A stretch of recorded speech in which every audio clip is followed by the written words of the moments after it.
મુસ્લિમ સમાજનો પવિત્ર એવો રમઝાન માસનો હવે પૂર્ણાહુતિના આરે છે. માંડ 2 રોજા બાકી છે ત્યારે મુસ્લિમ સમાજના અબાલ વૃદ્ધ સૌ કોઈ રમઝાન માસના રોજા રાખી અલ્લાહની ઇબાદત કરી રહ્યા છે. ત્યારે વલસાડ શહેરના ગ્રીન પાર્ક 1માં રહેતા હમઝા સૈયદની 9 વર્ષીય પુત્રી એમને પણ પવિત્ર રમઝાન માસ દરમિયાન 30 રોજા રાખી અલ્લાહની ઇબાદત કરી હતી. 9 વર્ષીય અહેમદ સૈયદ દ્વારા રોજા રાખીને અલ્લાહની ઇબાદત કરી હતી. ત્યારે નાની ઉંમરે પણ તેણે મજબૂત ઈમાન અને સંસ્કારનું પ્રતિબિંબ જાહેર કર્યું હતું, જે તેના પરિવાર માટે જ નહીં પરંતુ સમગ્ર સમાજ માટે પણ ગૌરવરૂપ બાબત સાબિત થઈ રહી છે.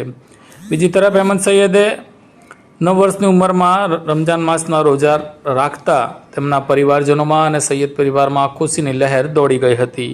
कॉल करें अभी 8733053364 पर या 9426889560 पर.